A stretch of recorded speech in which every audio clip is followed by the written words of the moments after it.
एक किंगडम हुआ करता था, खुशियों से भरपूर एक किंगडम। इस किंगडम के किंग और क्वीन की बस एक ही इच्छा थी कि उनका एक बच्चा हो।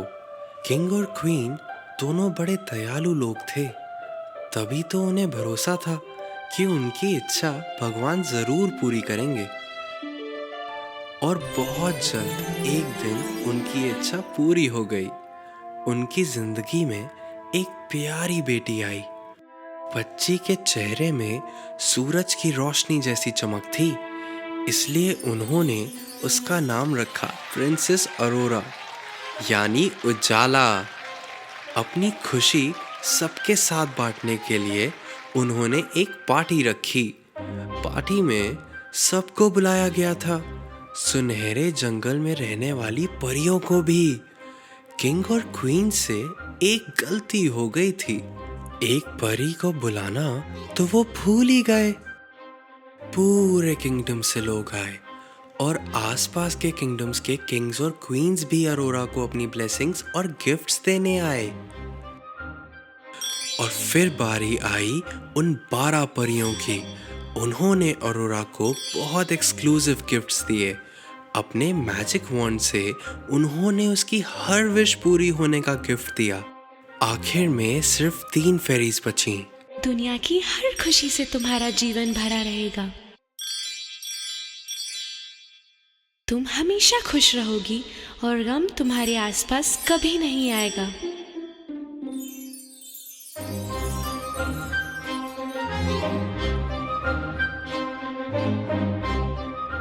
जैसे ही आखिरी परी की बारी आई, कुछ अजीब सा हुआ। सभी तरफ हरे रंग का धुआं फैलने लगा।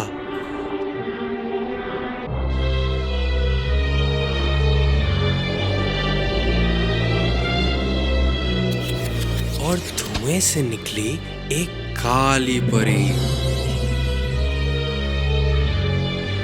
किंग ने पूछा, ये कौन है जिसने सेलिब्रेशंस को रोक दिया?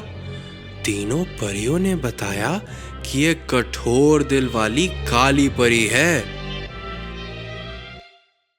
महाराज, आपने अपनी खुशी में सबको बुलाया, परियों को भी बुलाया, पर मुझे क्यों नहीं? किंग ने काली परी से माफी मांगी। महाराज, जो हो गया उसे बदला नहीं जा सकता, पर अब जब मैं आ ही गई हूँ तो बच्ची को तोहफा दिए बिना कैसे जा सकती हूँ?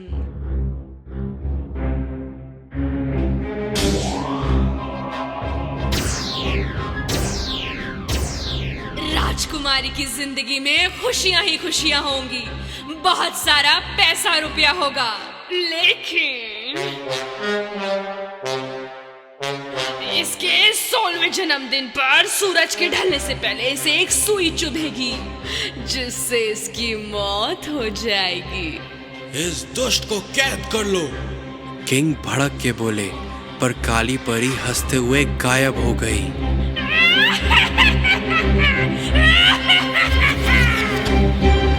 अभी तक आखिरी परी ने अपना गिफ्ट नहीं दिया था। वो काली परी जितनी पावरफुल नहीं थी, पर उसके ब्लेसिंग से काली परी के श्राप का असर कम हो सकता था।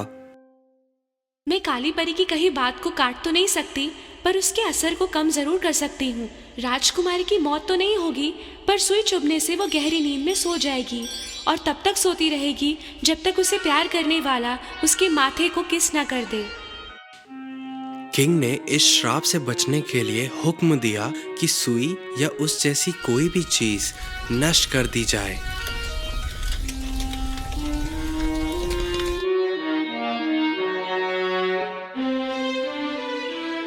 परियों के गिफ्ट से प्रिंसेस अरोरा बहुत खूबसूरती से बड़ी हो रही थी। एक दिन किंग ने आदेश दिया तीनों परियों को अरोरा का ख्याल रखने के लिए। ये जरा मुश्किल हो गया, क्योंकि अरोरा किसी के भी हाथ नहीं आती थी, पर उनकी मदद से अरोरा बहुत सुंदर युवती हो चली। देखते ही देखते प्रिंसेस अरोरा का 16वां बर्थडे आ गया। सूरज के ढलते ही काली परी का श्राप सच होने वाला था। किंग और क्वीन ने सब कुछ किया ताकि ऐसा ना हो, पर उनके बस में सब कुछ कहाँ था।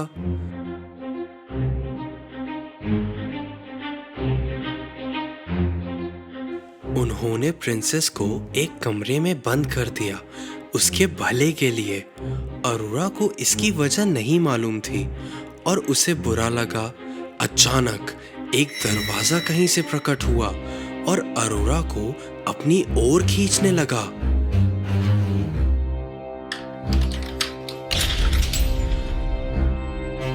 दरवाजा खुला और वो अपनी धुन में उसके अंदर जाती रही और उसे नजर आई एक औरत सिलाई करती हुई।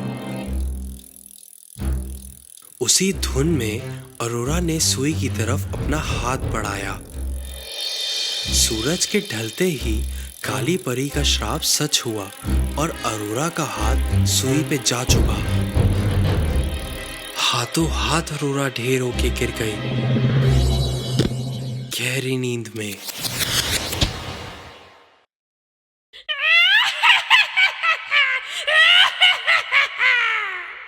काली परी का श्राप लाख कोशिशों के बावजूद आखिर चल ही गया।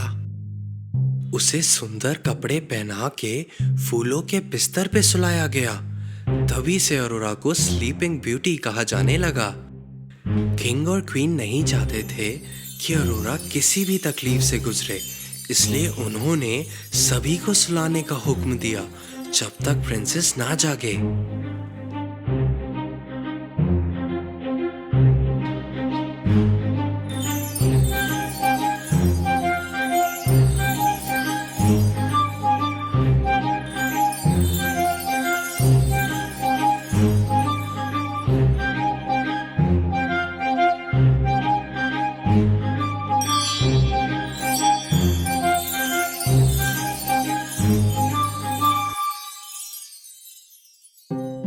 100 साल बीत गए।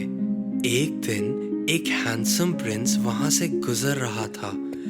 तभी उसे ये महल दिखा जिसके सामने बहुत पेड़ और झाड़ियां उग गई थी। सिपाहियों ने उन्हें इस महल और स्लीपिंग ब्यूटी की कहानी बताई। प्रिंस को ये बड़ा दिलचस्प लगा और उन्होंने अंदर जाने का फैसला किया। झाड़ियां और कांटे इतने ज्यादा थे कि प्रिंस को उन्हें काट काट के रास्ता बना के आगे बढ़ना पड़ा। आखिर जब वो दरवाजे पे पहुंचे, उन्हें 2 गार्ड सोते हुए मिले। दरवाजा खोल के अंदर देखते ही उनके होश उड़ गए। हर जगह सोए हुए लोग। घूमते फिरते वो राजा के कमरे तक पहुंचे। किंग और क्वीन भी अपने सोफे पे सो रहे थे। फिर एक आधे खुले दरवाजे के अंदर उन्हें दिखी वो जिसकी तलाश थी, स्लीपिंग ब्यूटी, जो एक फूलों के बिस्तर पर गहरी मीठी नींद ले रही थी। प्रिंस वहां पास में जाकर बैठे और प्रिंसेस के कानों में कहा, तो तुम ही हो वो स्लीपिंग ब्यूटी, इतनी ब्यूटीफुल हो तुम। और उन्होंने उसे माथे पे किस किया और तभी प्रिंसेस ने आंखें खोली और अपने सामने एक हैंडसम प्रिंस को पाया। उसके जागते ही कैसल में सभी जग गए अपनी 100 साल लंबी नींद से। किंग और क्वीन को विश्वास ही नहीं हुआ। वो दौड़ के प्रिंसेस के रूम में गए। जब उन्हें अपनी बेटी सामने दिखी, उनकी खुशियों का ठिकाना ही नहीं रहा। प्रिंस ने प्रिंसेस से शादी का प्रस्ताव रखा। प्रिंसेस खुशी खुशी राजी हुई। किंग भी इस बात से बहुत खुश थे। बहुत ही धूमधाम से उनकी शादी हुई और वो हमेशा खुशी खुशी साथ रहे। एक समय की बात है, एक पति और पत्नी का जोड़ा था। उनका कोई बच्चा नहीं था, पर उन्हें एक बेटी की बहुत इच्छा थी। कुछ दिनों बाद उनको बच्चा होने वाला था। एक दिन उन्हें खिड़की के बाहर एक लेट्यूस गार्डन दिखा। तब से उन्हें वहां से लेट्यूस खाने की इच्छा हुई। पता नहीं कब मैं वो लेट्यूस पाऊंगी। उनकी भूख कम होने लगी और तबीयत भी खराब होने लगी। एक दिन उनके पति को बड़ी चिंता हुई और उन्होंने वादा किया कि वो उनके लिए मुट्ठी भर लेट्यूस लेके आएंगे। तुम चिंता मत करो, मैं तुम्हारे लिए लेट्यूस लाऊंगा। लेकिन तुम्हें पता है ना, वो बहुत खतरनाक है। वो घर था एक डायन का और उसके चारों ओर ऊंची ऊंची दीवारें थीं, जिस पर कोई चढ़ने की सोच भी नहीं सकता था। वो पूरा जोर लगा के उस दीवार पे चढ़े, गार्डन में गए और उन्होंने मुट्ठी भर लेट्यूस निकाला।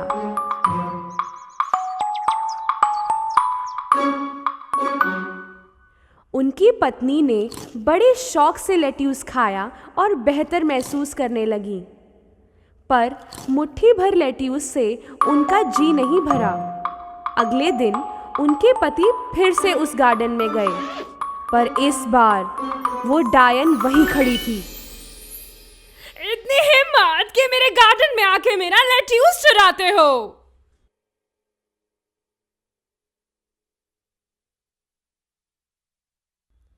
तो तुम मुझसे पूछ तो सकते थे ना। मेरी बीवी पेट से है और उसे आपके लेट्यूस बहुत पसंद हैं। माफ कर दूं? तुम्हें तो सजा मिलेगी। अगर मेरी पत्नी ने लेट्यूस नहीं खाया तो बीमार हो जाएगी और बच्चे को परेशानी होगी। प्लीज। तो क्यों ना एक सौदा करें? तुम्हें जितना चाहो यहां से लेट्यूस ले जाओ, पर एक शर्त पर। तुम्हारे बच्चे का जन्म होते ही मुझे दे दोगे। डर के मारे उन्होंने हाँ कह दिया। कुछ दिनों के बाद बच्ची हुई और डायन आके उसे ले गई।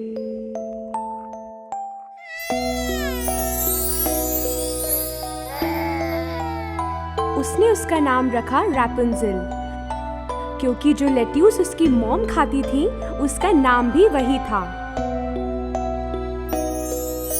उस डायन ने रैपुंज़ेल का बहुत ख्याल रखा।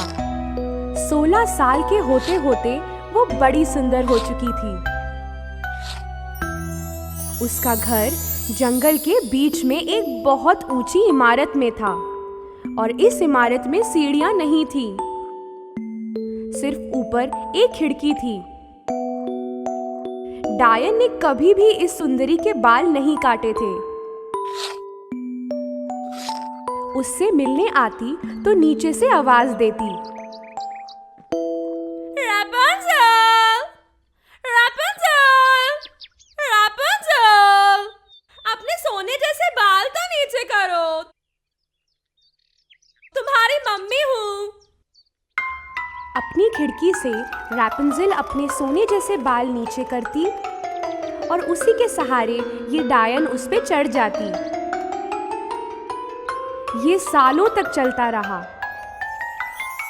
एक दिन उस जंगल में एक प्रिंस आया शिकार करने और उसने एक सुरीली आवाज को सुना गाना गाते हुए।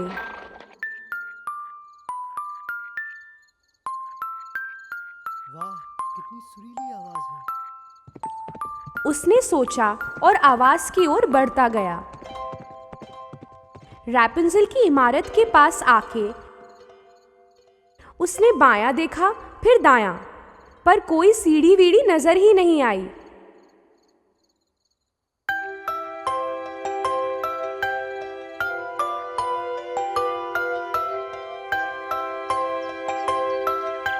वो आवाज प्रिंस को हर रोज वहां खींच लाती थी, पर ऊपर चढ़ना ही नहीं हो पाया।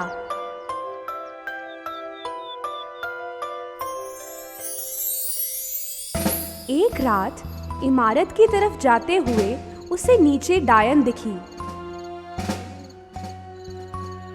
रैपुंज़ेल, रैपुंज़ेल, रैपुंज़ेल, अपने सोने जैसे बाल तो नीचे करो, तुम्हारी मम्मी हूँ।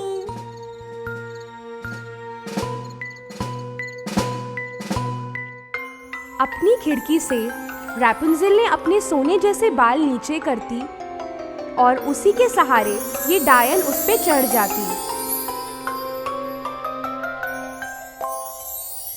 अगले दिन सूरज ढलते ही प्रिंस वहां गया और आवाज बदल के चिल्लाया, रेपुंज़ल, रेपुंज़ल, अपने सोने जैसे बाल तो नीचे करो, मैं तुम्हारी मम्मी हूँ।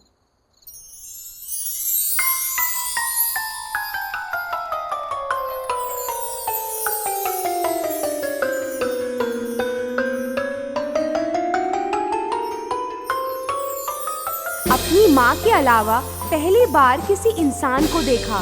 रैपुंज़ेल थोड़ा डर गई।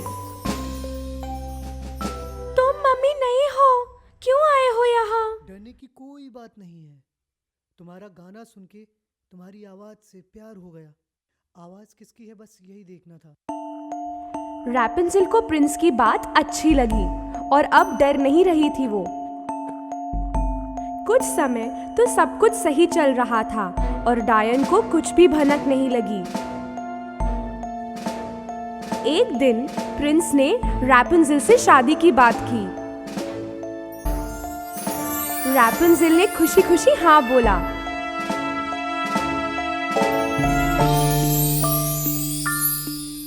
पर रैपुंज़ेल को नीचे जाने का कोई तरीका नहीं सूझ रहा था। अचानक एक आइडिया आया। हर बार प्रिंस एक कपड़े का टुकड़ा लेके आता था, रैपुंज़ेल उनको जोड़ के एक रस्सी बना रही थी। पर एक दिन रैपुंज़ेल से एक गलती हो गई और उसके मुंह से एक बात निकल गई। मम्मी, आपसे ज्यादा तेज तो प्रिंस चढ़ता है। प्रिंस? कौन प्रिंस? डायन को समझ में आ गया कि कुछ गड़बड़ है और वो चिल्लाने लगी, तुमने मुझे धोखा दिया है। मैं तुम्हें बाहर की दुनिया से बचाना चाहती थी।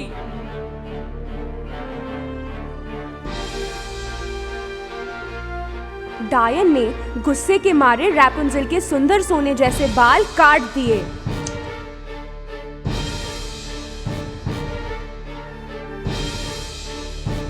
और उसे एक दूर दराज के रेगिस्तान में भेज दिया। उस रात डायन घर पे प्रिंस के आने का इंतजार कर रही थी। थोड़ी देर में प्रिंस की आवाज आई, रेपुंज़ल, रेपुंज़ल, अपने सोने जैसे बाल तो नीचे करो, मैं हूँ प्रिंस। डायन ने रैपुंज़ेल के बाल नीचे कर दिए। ऊपर कौन है न जानते हुए प्रिंस चढ़ने लगा। वहां पे रैपुंज़ेल नहीं बल्कि डायन दिखी। वो समझ गया कि कुछ बुरा हुआ है। डायन उसकी तरफ आ रही थी कि प्रिंस घबरा के गिर गया। नीचे कुछ पौधे थे।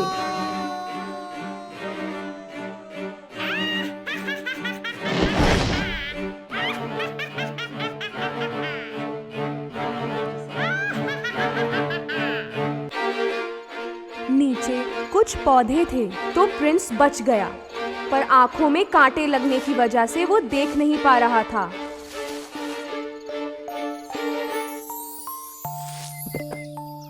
बिना देखे प्रिंस जंगल में घूमता रहा, रैपुंज़ेल को ढूंढते हुए।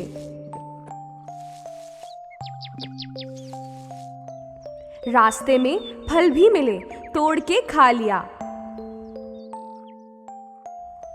चलते चलते इतनी दूर आ गया कि रेगिस्तान पहुंच गया। और अचानक कुछ हुआ। एक सुरीली आवाज सुनाई दी।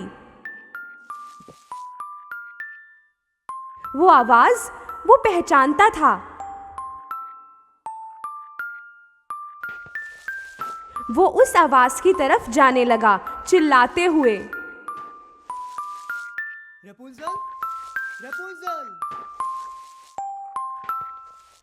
रैपुंज़ेल ने प्रिंस की आवाज पहचान ली प्रिंस तुम? वो उसकी तरफ दौड़ने लगी।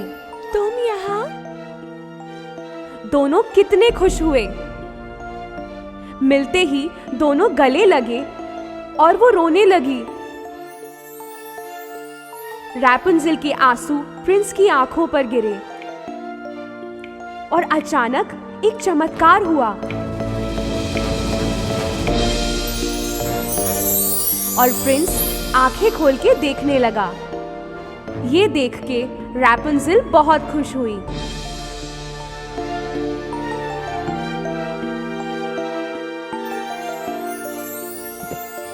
दोनों एक साथ प्रिंस के किंगडम गए, जहां लोगों ने उनका स्वागत किया।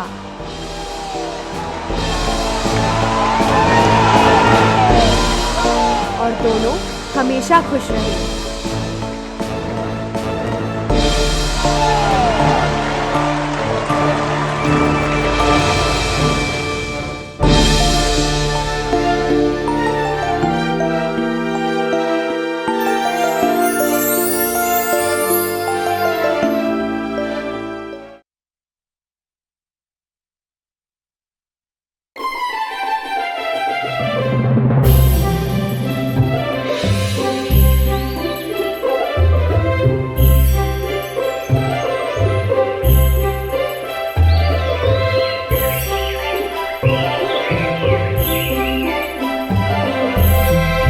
एक वक्त की बात है, बहुत दूर एक जगह में दो बेस्ट फ्रेंड्स थे जो एक दूसरे के पड़ोसी थे। उनके नाम थे के और क्रेडा। के और क्रेडा ने एक एक रोज लगाए अपने आंगन में, अपने प्यार की निशानी मानकर। ये रोजेस उनके साथ ही बड़े होंगे। ठंड का मौसम था और सब तरफ बर्फ ही बर्फ गिर रही थी। और उसी के साथ वक्त आ गया था क्रेडा की दादी माँ से मजेदार कहानियां सुनने का।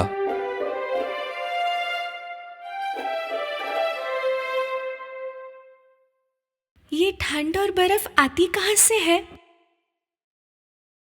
बहुत दूर से, दादी माँ ने जवाब दिया और शुरू करी अपनी कहानी। एक देश था, बर्फ ही बर्फ सब तरफ। वहां की रानी अकेली रहती थी अपने आइस कैसल में, जो उसका खुद का बनाया हुआ था। ये स्नो क्वीन बहुत सुंदर थी और साफ भी, बिल्कुल बर्फ की तरह। पर स्नो क्वीन दिल से दुष्ट थी और आइस कैसल में कई सारे राज छुपा रखे थे। उनका आइसी मिरर भी एक जादुई मिरर था। इसी में वो दुनिया में कहाँ क्या हो रहा है सब देख सकती थी।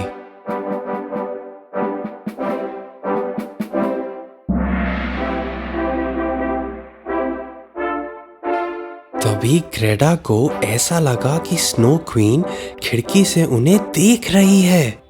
के दादी माँ, देखो स्नो क्वीन खिड़की पे। अरे कोई बिल्ली होगी ठंडी से परेशान। दादी माँ, क्या स्नो क्वीन यहाँ आ सकती है? आने दो, मैं उसे फटाक से चिमनी में डाल दूंगा, पिघल के पानी हो जाएगी वाटर क्वीन। अपने आईसी मिरर में स्नो क्वीन ने देखा कि के क्या बोल रहा था। तो तुम मुझे चिमनी में डालोगे और वाटर क्वीन बनाओगे? मेरे आइस स्पार्कल्स, जाओ, मेरी शक्ति से इस लड़के को ढूंढो। उसका दिल और आंखें मुझे चाहिए। उसकी नजर में बुराई भर दो और उसके दिल से प्यार को निकाल दो। स्नो क्वीन ने अपने आइस स्पार्कल्स को यह ऑर्डर दिया। धीरे से एक बर्फीला तूफान क्रेडा के घर की तरफ तेजी पकड़ने लगा और आइस स्पार्कल्स उसी के साथ जा रहे थे। बाहर क्या हो रहा है ये देखने के लिए के ने खिड़की खोली। क्रेडा तभी चिल्लाई, के नहीं। पर देर हो चुकी थी। मेरी आंखें, कुछ घुस गया आंखों में और दिल में। क्या है ये सब? और तभी आइस स्पार्कल्स ने स्नो क्वीन का काम कर दिया था। उसकी आंखों और दिल में चोट लग चुकी थी और के बदल चुका था। क्रेडा ने पूछा कि क्या हुआ, पर वो उस पे पलट के चिल्लाया, कुछ नहीं हुआ, ठीक हूं, परेशान मत करो। ये पहली बार था कि के ने क्रेडा से बदतमीजी से बात करी। क्रेडा की समझ में नहीं आ रहा था कि वो ऐसा क्यों कर रहा है। के अगली सुबह भी बदतमीजी से बात कर रहा था। जब वो अपना स्ले निकाल रहा था, क्रेडा ने पूछा कि कहाँ जा रहे हो। वो वापस उस पे भड़क गया। वो स्ले पे चढ़ के चला गया। क्रेडा उस तक नहीं पहुंच पाई। अचानक उसके सामने स्नो क्वीन आ गई और के उसके पीछे जाने लगा। क्रेडा कुछ भी ना कर सकी क्योंकि वो गायब हो गए। स्नो क्वीन उसे अपने आइस कैसल ले जा रही थी। क्रेडा खिड़की पर उसकी राह देखती रहती। दिन, महीने गुजर गए और ठंड का मौसम भी गया, पर के नहीं आया। खुद कुछ करने की चाह से क्रेडा निकल पड़ी अपने दोस्त को ढूंढने, साथ में सिर्फ दादी का दिया हुआ मिरर लेके।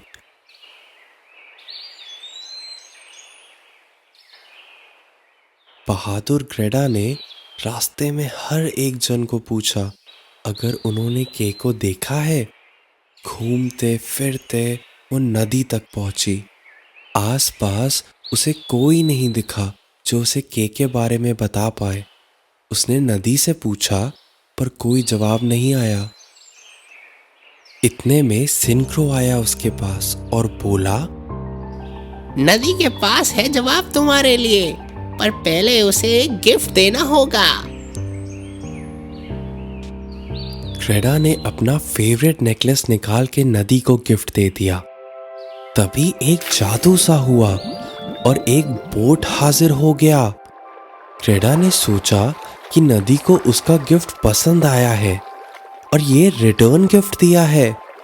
उसके चढ़ते ही बोट खुद चलने लगी। बोट जाके किनारे रुकी। यहाँ एक सीक्रेट गार्डन था जिसमें फूल ही फूल थे, रंग बिरंगे। इतना सुंदर गार्डन उसने पहले कभी नहीं देखा था। पर कुछ गड़बड़ थी, इन फूलों में खुशबू नहीं थी।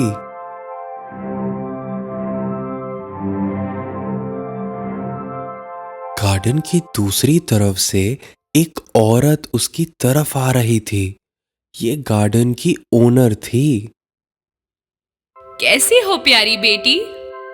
मुस्कुरा के उसने पूछा और अचानक उसे एहसास हुआ कि उसके गार्डन के फूलों में खुशबू फिर से आ रही है। आई एम सो सॉरी, मैं आपकी परमिशन के बिना आ गई। कोई बात नहीं बेटा, अच्छा हुआ तुम आई। कई साल से कोई नहीं आया मेरे गार्डन में। तुम अकेली यहाँ क्या कर रही हो? क्रेडा ने कहा कि वो अपने दोस्त के को ढूंढ रही है, पर उन्होंने कहा कि क्रेडा से पहले यहाँ सालों तक उसने किसी को नहीं देखा। अच्छा, ऐसा है तो मुझे फिर से रोड पे जाना चाहिए। मुझे के को जल्द से जल्द ढूंढना है। फ्लावर लेडी नहीं चाहती थी कि वो कहीं जाए, इसलिए उसने एक झूठ बोला। क्या नाम बताया? के?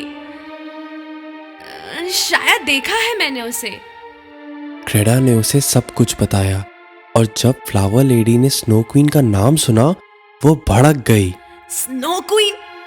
उसका तो नाम भी ना लो। उसकी वजह से मेरे फूलों की खुशबू चली गई थी। फिर अचानक से उन्हें मन हुआ कि वो क्रेडा के बाल बनाए। क्रेडा को समझ नहीं आया कि क्यों उन्होंने जिद की। क्रेडा को ये नहीं मालूम था कि वो एक जादुई कंघी थी। इस कंघी की वजह से क्रेडा सब कुछ भूल गई, सिर्फ खुशियां याद थी। फ्लावर लेडी बुरी नहीं थी, उसने ये अच्छी नीयत के साथ किया था। जब वो अपनी नींद से उठी, क्रेडा को कुछ याद नहीं रहा। वो यहाँ कैसे आई, क्यों आई, कुछ भी नहीं। फिर उसे 2 रोजेस दिखे फ्लावर वुमेन के हाथ में और कुछ याद आने लगा। प्यार के आगे कौन सा जादू चलेगा। उसे नहीं पता कि कितना वक्त वो वहां सोई, पर उसकी प्यारी यादें वापस आ गई थी। वो फिर से नदी की तरफ गई और बोट तो वहीं थी, पर कहाँ जाना है ये पता नहीं था। तभी एक क्रो उसके पास आया, मानो वो कुछ बताने की कोशिश कर रहा हो, और ग्रेडा उसके पीछे पीछे चल दी और वो पहुंचे आइसी सी में। वहीं पे एक पायरेट शिप पे जाके वो क्रो बैठ गया। ग्रेडा धीरे से उस शिप तक पहुंची।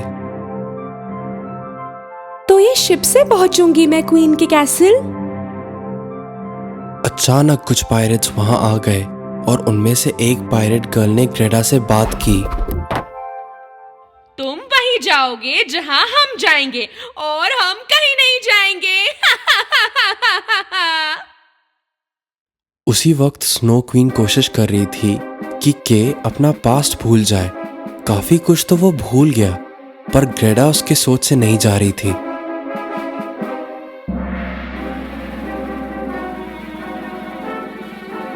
बहुत जल्द तुम्हारा दिल भी ठंडा कर दूंगी, फिर कुछ याद नहीं रहेगा तुम्हें। पायरेट गर्ल को जब के की कहानी ग्रेडा से मालूम चली, उसने कहा कि उसे भूल जाए क्योंकि उसका निकलना इम्पॉसिबल है। मेरा बेस्ट फ्रेंड है वो, मैं उसे ढूंढ के ही रहूंगी। पायरेट गर्ल को यह जिद अजीब लग रही थी। एक्चुअली वो चाहती थी कि वो उसके साथ ही रहे, उसकी फ्रेंड बनकर, पर ग्रेडा जिद की पक्की थी। उसे बचाना ही है मुझे, चाहे जो करना पड़े। उसकी कोई दोस्त नहीं थी, इसलिए पायरेट गर्ल को ग्रेडा की यह जिद बहुत अच्छी लगी और वो उसके साथ हो गई। अगली सुबह वो उसके लिए एक रेनडियर लेके आई। ये पूरे स्नो किंगडम की फास्टेस्ट रेनडियर थी और वो ग्रेडा को रास्ता दिखाएगी।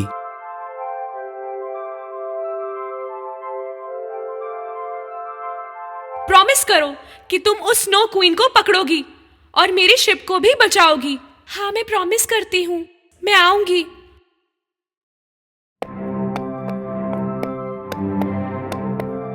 ग्रेडा रेनडियर पे जा रही थी।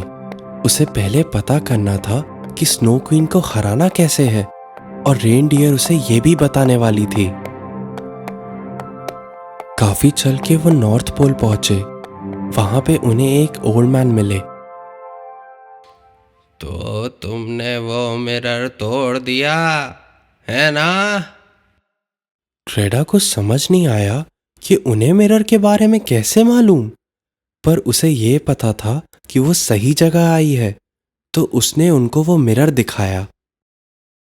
तो मैं स्नो क्वीन को इससे ही हरा दूंगी।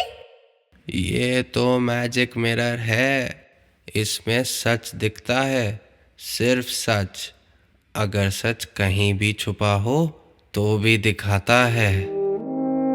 प्यार से ज्यादा स्ट्रॉन्ग तो कुछ नहीं होता, इसलिए असली ताकत तो हम सब में है, प्यार की ताकत। इनकी बदौलत ग्रेडा को मालूम हुआ कि स्नो क्वीन कौन थी। अगर वो सच दिखा दे तो वो उसे हरा भी सकती है, क्योंकि पहले स्नो क्वीन भी एक अच्छी लड़की थी, प्यार से भरपूर। जहां भी वो छूती फूल खिल जाते थे और उसकी स्माइल में सूरज जैसी चमक थी। वो एक बहुत खुश लड़की थी। उसका नाम था लाइला, पर सबको लगता था कि वो कोई जादूगरनी है, इसलिए उसके साथ कोई खेलता या बात भी नहीं करता था। अकेलेपन ने उसकी खुशी छीन ली। उसे अपने आसपास सभी लोगों से नफरत होने लगी और एक दिन उसने एक विश की। जो भी मुझे परेशान करेगा वो आइस बन जाएगा। और फिर उसने अपना आइस कैसल बनाया, सबसे दूर, अकेले, खुशियों से भी दूर। ग्रेडा स्नो कैसल में पहुंची और वहां उसे दिखा कि आइस स्कल्पचर बनाते हुए। के तुम यहाँ हो, आखिर मैंने तुम्हें ढूंढ ही लिया। तुम भूल गए मुझे। मैं ग्रेडा। के ने ग्रेडा की तरफ देखा पर पहचाना नहीं। यहाँ मौजूद हर चीज की तरह इसका दिल भी आइस बन चुका है। ग्रेडा ने उसकी बात को अनसुना कर दिया। छोड़ो इसे, ये मेरा है। मैं तुम्हें भी आइस का बना दूंगी। नहीं, तुम ऐसा नहीं करोगी। के, आई लव यू। उसे याद आया। ग्रेडा, हाँ मुझे याद आया। गुस्से में स्नो क्वीन ने अपना वॉन्ड तेजी से घुमाया और उससे निकली खतरनाक कर्स ऑफ आइस। तभी ग्रेडा ने अपना मिरर निकाला और वो कर्स उससे टकराकर गायब हो गया।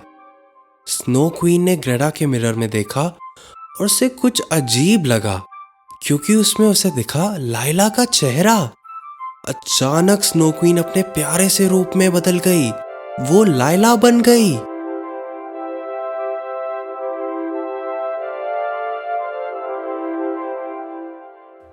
Thank you very much. अब मैं जानती हूँ कि मैं कौन हूँ। मैं फिर से आजाद हो गई। Bye bye. के और ग्रेडा एक दूसरे को देख के मुस्कुराए। अब से वो हमेशा साथ रहेंगे, एक साथ बड़े होंगे, उन दोनों रोजेस की तरह जो उनके आंगन में हैं।